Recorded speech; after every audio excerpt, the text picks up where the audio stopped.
Fox 10 Sports in Mobile. I just had a question about Ryan Williams. How's it been with, have y'all built some chemistry so far, and what do you think his potential is to play this season? Yeah, it's been great to have Ryan on campus. He was a guy that came in the summertime, so for me, it's all about building chemistry and getting to know my teammates. That's been big, this offseason, getting to know my teammates. And that's one guy that I try to get to know, Ryan. Doing a really good job just trying to master the system, master the game plan, master us as a group, because it's new. I was a guy that came in, and it was all about finding your place and also trying to get better, but also meeting new guys. And so that's a guy that I try to build a relationship with. But with our reps that we have together, he's doing a really good job building, getting better, and he's a guy that's likable around the whole campus and all the coaching staff, and it's a guy that's a key resource for Alabama. We'll stay on the same row on the end. Corey LeBounty, WNSP 105.5, Mobile, Alabama. Jalen, I know you've been doing camps throughout the summertime with the kids. Talk about the fun and excitement that you had in Mobile a couple of days ago. And also, a second part, the mental health issue aspect of things that you brought out and how you've been affected by it and how you can help others by talking about the mental aspect of it. Firstly, the camps. My first camp was in Tuscaloosa at Hillcrest High. What a great moment. That was something that was one of my goals, was to host my first camp, host a camp, and it was a sense of giving back to the community and allowing kids to have fun and branch off and meeting new people and have an opportunity to play the game of football. The game of football is beautiful. It's a vehicle for allow you to meet a lot of great people, but also put you in a journey where you can meet and get in and build on your craft. And that's something I try to utilize is the game with having these camps initially. With the camps I just had, it was awesome to be there with the kids, be involved with the camp. I was able to play 7-on-7 with the kids, saw some good gritty moves, saw some good dance moves, saw some good touchdown celebrations. A lot of kids having fun in that hot sun, so they were grinding. But no, it was a lot of fun to have the camps. I look forward to building and having more camps in the future, so it was very exciting. Secondly, you asked about the mental health aspect. I think that is a strength that people must have to be successful in the game of football. And you might not realize it until you hit a tough moment on your journey. And it's all about being around the right people that uplift you and also being around people that want to see the best from you and in you. And so that's all what it came down to. And I'm a strong believer in faith and having that on your side, and it gives you direction and purpose, and it give you the strength in any opportunity that is presented that adversity might pop up. But I think mental health is something that you should truly be strong in. Front row, and then pass it over your shoulder. Hey, Jalen, Jacques Doucet, WAP in Baton Rouge. A two-part question for you. Going into last year's LSU game, you didn't have a whole lot of yardage rushing, and then you took over that game as a runner. What transpired in that game? And then second, your thoughts on going to Tiger Stadium and what you've seen and heard about that this year. Yeah, I think one thing that Coach Saban said to me and it set home for me was being a point guard with the football, whether distributing the ball to our playmakers, whether using your legs, put the ball in place so our offense can be successful, but also doing things that's all a part of the game plan. Of course, you try to master the game plan throughout the week and look at some tendencies, weaknesses from an opposing opponent. And when it came to that week, it was all about attacking the game plan and trying to do what was best for our offense, whether it was my arm, whether it was my legs. That's what truly took place. Secondly, with your question about going to Tiger Stadium, what a great opportunity, being a road warrior. Playing at SC is the best conference. I feel as though each and every week you have to give your all, especially being at Alabama, you're going to get everybody's best game. So, we're anticipating a great crowd, a lot of energy, so super excited for the future with playing on the road. Front row on the right. Eric Bailey with the Tulsa World, kind of piggybacking off that question. Kirby Smart did say yesterday any road win in the SEC is a big win, and Oklahoma is going to come to expect tough Saturdays on the road. Can you talk about what Oklahoma can expect on the road in the SEC, and what has been your toughest road game during your career at Alabama? First question, I've had a great experience playing in the SEC with just seeing all the enthusiasm, all the energy, all the tough games that's placed in the SEC with all the competition.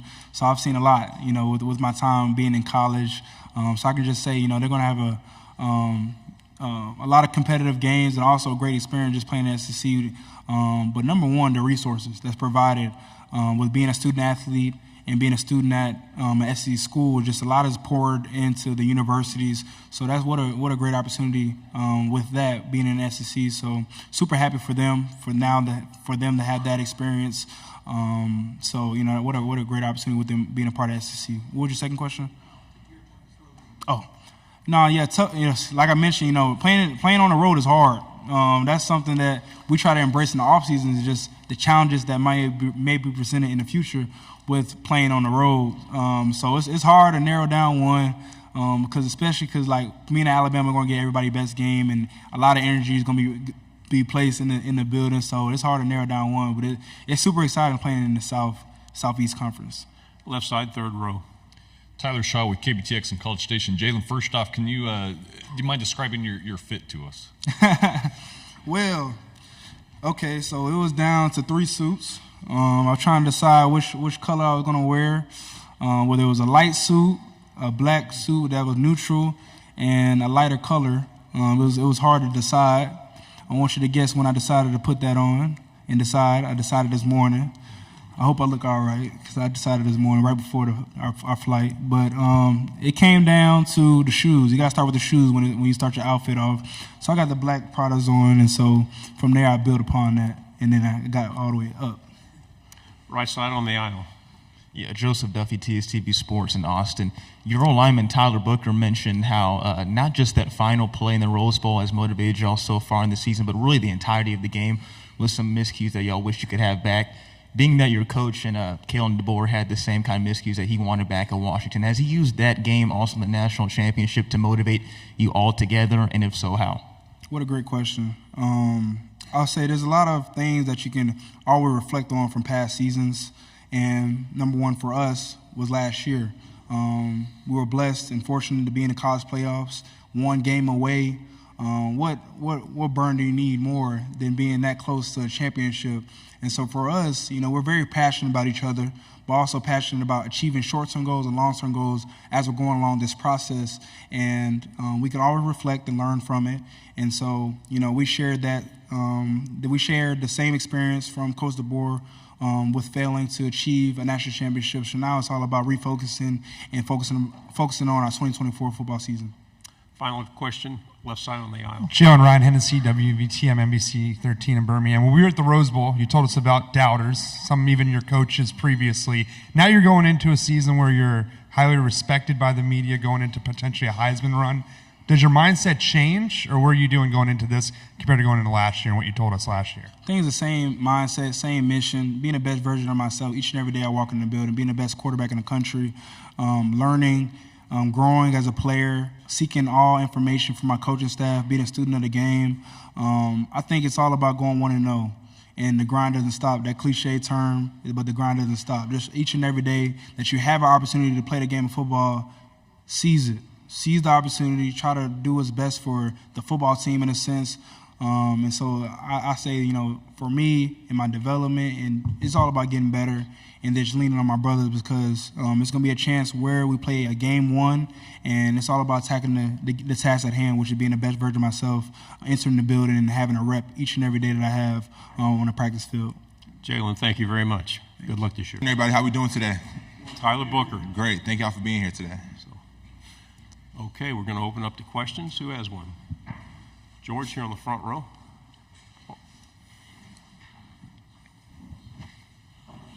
George T, KVTV here in Dallas. So I've heard that you were one of the most effective leaders during the staff transition with Coach DeBoer, and I wanted to know, what do you think helped stabilize a locker room during the period of change? Togetherness really helps stabilize the locker room in a period of change, and we definitely feel the tightest knit group is right now since my past 3 years of being here, just because we've been through an experience together. I'm not going to say a traumatic experience, but we've been through something together. So we can all look at each other, and no matter what we're going through, like, okay, this guy stayed when it was hard. This guy stayed when it was hard. And other guys have left because it was easy for them, but, like, we're looking at each other in the locker room like, okay, this is my brother. He stayed here for me. Front row here on the left. New Haven in the house. Yes, sir. Good morning, Tyler. Good morning. How are you? Good. AP Stedham, AP and Kelly, as we see at syndicated radio. Tyler, the offensive line, it's like a chorus line. So how do you stay in step together to improve? You know, last year where they had a lot of sacks, I know you're looking to improve on that point. Well, we've definitely been taking a lot of time to work on our pass protection individually, and we've been also taking a lot of sets together as well, because there was a lot of transition in the offensive line. People were moving around in different spots. So now that we have some guys playing next to each other, we got 3 returning starters, and we've really been focusing on working together, even without the coaches, on our free time, just because that's how bad we want to be great. That's how bad we want it. And while we did fall short when it came to pass protection last year, we're going to build upon our run game last year, because I feel like we had a very effective run game last year. Stay on the front row. Chase Goodrow with the Tuscaloosa News. Tyler, I kind of want to go back to your first question from George. In the coaching transition, right, the 3 guys that kind of pulled the locker room together were you and Jalen and Malachi. All 3 of y'all in your own individual position rooms lost guys, right? Malachi looks around, Caleb's gone. You look around, Caden Proctor's gone. Jalen looks around, Julian Sayen's gone. I mean, just walk me through those 72 hours where y'all, I assume, got together and said, we got to hold this thing down. Well, first of all, I'm the lucky one because I got my guy back. But those first 72 hours were crucial. We really banded together and said, hey, like, we're going to stay here and we're going to win a national championship, because we haven't won a national championship yet. Malachi has one from his freshman year, but we want one, like, as our team. We want this to be our team. We want this to be our national championship. And we knew that we have the talent in-house to be able to do that. We were 7 points away from being a national championship. We can't lose sight of that. So we really just had to try our best to keep everybody here, but to everybody that left, we wish them the best of luck. Second row in the aisle. Eric Bailey with the Tulsa World. Oklahoma and Texas bring a storied rivalry to the SEC, but what can those fans expect out of other rivalries in the conference? Can you tell me a little bit about the Iron Bowl, and what can those fans see out of other rivalries in the SEC? Yes, they have a great rivalry, the Red River rivalry, but the SEC has some great ones as well. You have the Iron Bowl, of course, us playing Tennessee. You have the Egg Bowl with Ole Miss and Mississippi State. So this is a conference built off of tradition, and we're blessed to have 2 storied programs in this conference to really make it better. Left side, second row. Cam Durr, WAFF 48 in Huntsville. Kind of a fun question for you. You know, the Olympics are coming up. I was just wondering, if you were to be an Olympian and you were on an Olympic team, which team do you think you would be a part of, or what sport would you play? I would do track and I would throw. So actually, up until the 8th grade, I threw shot put, discus, and javelin. And I was pretty good in shot put and discus, but in javelin, I won regionals for the Northeast. So I think if I wasn't playing football, I'd be out there heading to Paris soon. Right side, fourth row. Hey man, Ben Bobick, Local 3 News in Chattanooga. You guys don't get too many recruits from the Chattanooga area, but Amari Jefferson's a guy that's coming in this year for you guys. Do you see this sort of a special playmaking ability he has, and you see him maybe separating from the pack and potentially contributing on the team this fall or in the future? Definitely. Amari and a bunch of other guys have come in ready to work, and that's why I commend this class. Like, these guys don't complain. These guys are looking for ways to get better. Like, for example, Will Sanders, he's in my offensive line room. He, every day after practice, hey, Book, how do I do on this? How do you do this? How do you do that? They're just so willing and ready to learn, and I'm very excited to be able to really teach and pour into those guys this year. Right side, and then pass it forward. Dan Peck, ESPN 106.7 in Auburn. What can you say are the biggest differences between an offseason with head coach Nick Saban and an offseason under Kalen DeBoer, and what's similar about their approaches? There wasn't much different. The only thing that was really different schedule-wise, we had a few practices before spring break, and I feel like that really helped, just because we were able to go over the break with some practices under our belt. We knew what to expect. Obviously, the practice schedule was different, but the same intensity. We still have fourth quarter. We still had a lot of walkthroughs. We still did everything to prepare for this upcoming season. And the things that were similar, like I just said, that intensity, we're still playing Bama football. That Bama standard hasn't changed. Right side on the aisle, please. Yeah, Tyler, Evan Camico, Pig Trail Nation. Last season in the Arkansas-Alabama game, Landon Jackson, 3.5 sacks. What do you remember about going against him that day and in the Arkansas game in general? Landon Jackson had a really great game that day. He's a great player, and I wish him a great year. Left side on the aisle. Ryan Hennessy, NBC 13 in Birmingham. Kind of like the question 2 questions ago, the difference with Saban and DeBoer. A lot of people saying a little bit more relaxed with media. It's more wide open. How do you as a leader keep your team responsible for this is Bama standard? I wouldn't say that it's more relaxed. I feel like Coach DeBoer, he lets the media in a little bit more, but the standard is the standard. On the field, off the field, in the classroom, on the microphone.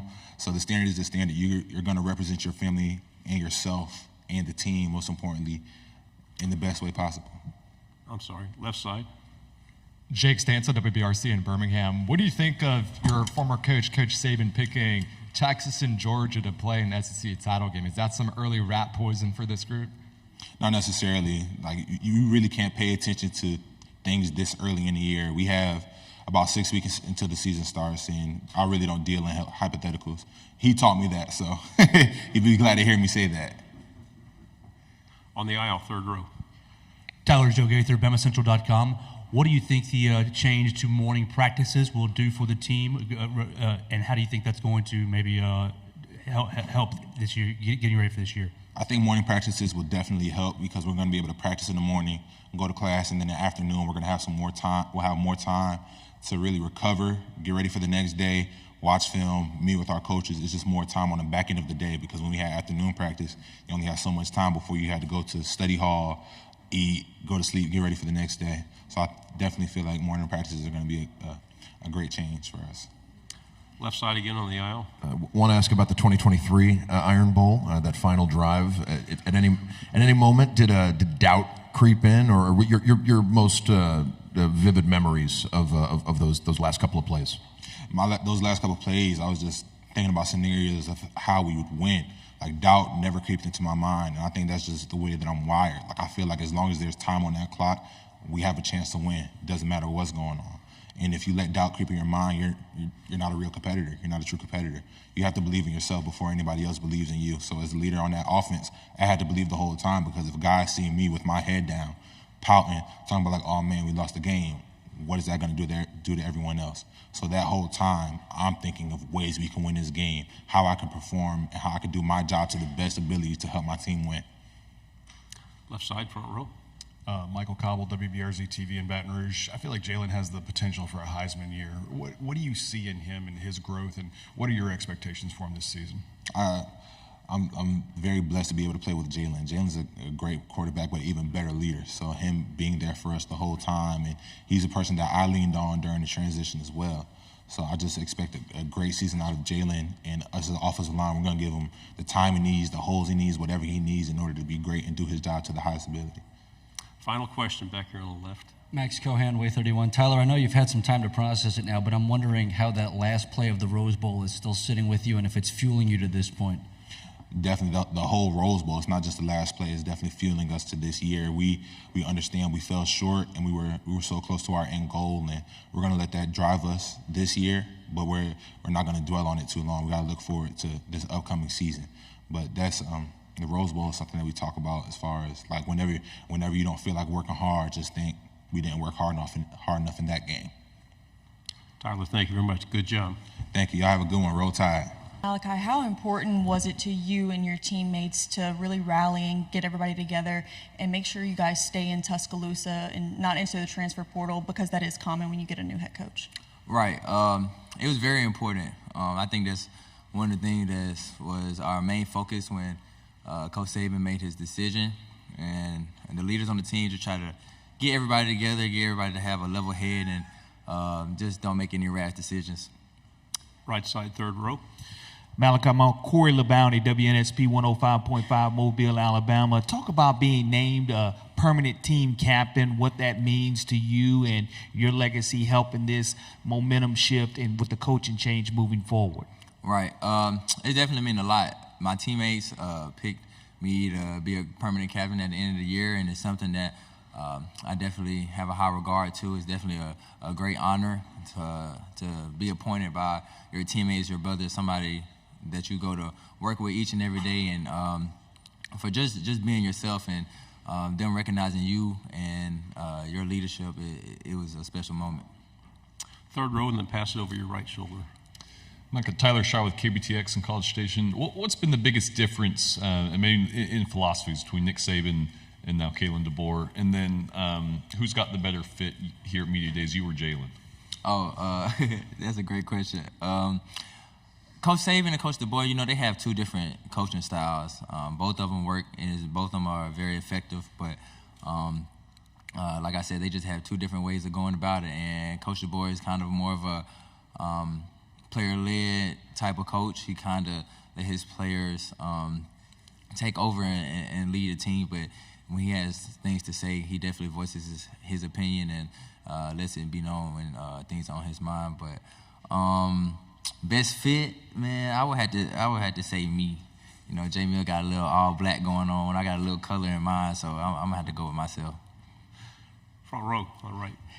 Eric Bailey with the Tulsa World. As Oklahoma enters this conference, they understand that every Saturday, especially on the road, is going to be a dogfight. What can they expect in the SEC with road football games, and what is the toughest road venue you've been to during your career playing at Alabama? I could tell Oklahoma and Texas when coming in that playing a road game on the SEC it's nothing like it. The fans are second to none. The conference is second to none, and everybody's going to be ready to go each and every week, despite anybody's record. Any given Saturday, you can be beat if you don't bring your best that day, and the fans are definitely gonna let you know that they're there for sure. And the toughest away game, I don't know, man. Every SEC away game is kind of the same for me. It's loud, rowdy, and my head is rattling after the game. But it's a fun environment to play in. Going away to somebody else's territory is always fun. Left side, third row.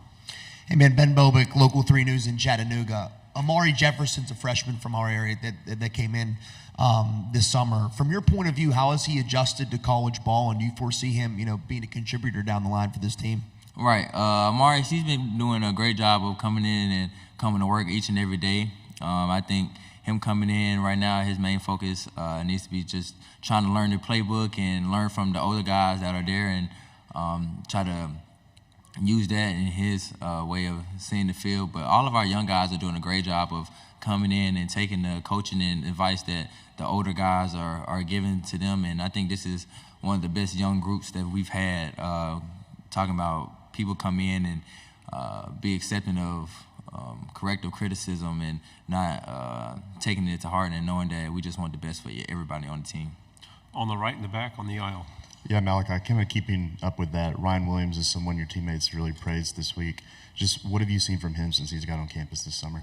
Ryan, it's crazy to see how mature he is and at such a young age. When we talk about a kid who skipped his senior year to come be a freshman in college, you don't see that every day. And when I seen him at practice for the first time, I seen why he did what he did. But he's definitely an electrifying player, and he's very smart and skilled at a very young age. He understands coverages, and it's just, like I said, just going back to his age, just to see how mature he is really wonderful. On the back, and then passes up and to your left. Dan Peck, ESPN 106.7 in Auburn. Tyler said he never doubted the 2023 Iron Bowl for a second. I'd love to know your thoughts, there from the sideline, watching that final drive as Alabama came back and won the game. There's never any doubts. The last play of the game, when it was 4th and 31, we was kind of all in the huddle. Like, I just told everybody in the offense, like, anybody who had a chance to catch the ball, I was going to tell them that, like, bro, like, I believe in you, you can do it. Like, so if the ball get thrown your way, like, you can do it. But after I did that, went over to the sideline, and I turned around. I put my head down, put a towel over my head I didn't want to see. And then all of a sudden I hear cheering, and I'm like, it's not that loud, though. And I look up, and it's our fans cheering. I'm like, what happened? What happened? Like, J Mill just threw a touchdown. And I just started going crazy. But, yeah, that was a crazy time. Right side, second row. You've had a chance to play Texas 2 years in a row. I'm just curious, how do you think, just playing them 2 seasons in a row, how do you think their talent compares to the upper level of the teams in the SEC?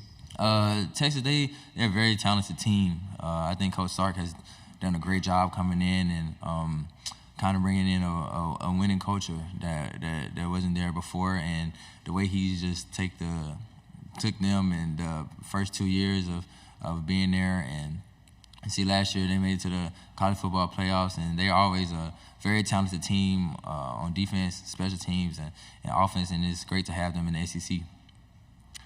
5 rows back on the aisle. Hey, Malachi, Olivia Whitmire with Channel 19 up in Huntsville. We talked with Tyler and Jalen as well about the end of the season and how you guys are using the Rose Bowl as motivation going into this year. As one of the leaders on this team, just kind of how are you reflecting on the way last season ended and using that going forward? Yeah, I think about the Michigan game almost every day, so to say. Even like fresh off a wake up, 6:30 lifts, it's the first thing on my mind coming to work every day. I think that's one of our main driving factors. Everybody that was here has that bad taste in our mouth that we didn't finish, and we were right there. And so that's definitely a determining factor of whenever we get tired or think about not doing a rep or something like that. We always remind everybody on the team, like, don't forget how that felt. Like, let's not lose sight of what happened last year and how we felt after that game. Left side, second row. Hey, Malachi, WFF 48 Cam here. Kind of a fun question for you. You know, the Olympics are at the end of this month. I'm curious, if you weren't playing football and you were going to the Olympics in Paris, which sport do you think that you would be playing? I got this question earlier. It's crazy, but I'm gonna say basketball, just cause I feel like that's the closest thing I can be an Olympian to, if that makes sense. Final question here on the end. Ryan Hennessy, NBC 13 in Birmingham. We all hear stories about Coach Saban on the practice field. You guys have told it the past few years. You got any good ones at Kalen DeBoer so far in the short time here to tell the fans? Okay, it's not really like a story. It's more like me observing. But, you know, Coach Saban, you know, he always had his straw hat at practice. He always wore the same thing. So if it was hot, he always wear like his little khaki shorts, his little vest, and little shirt. So you always kind of knew like who Coach Saban was based off his attire. But like Coach DeBoer, he has like a regular Alabama hat on, Alabama t-shirt, and some shorts. So like the first couple of practices, he'll just be standing by me. I'll be like, oh, that's Coach DeBoer. Like, that's the head coach right there. Like, I didn't even know he was standing right there. But I think that's the biggest thing, just seeing him move around the field and not, like Coach Saban just be on the defensive side. That was a big change for me. Great job. Thank you very much. Thank y'all.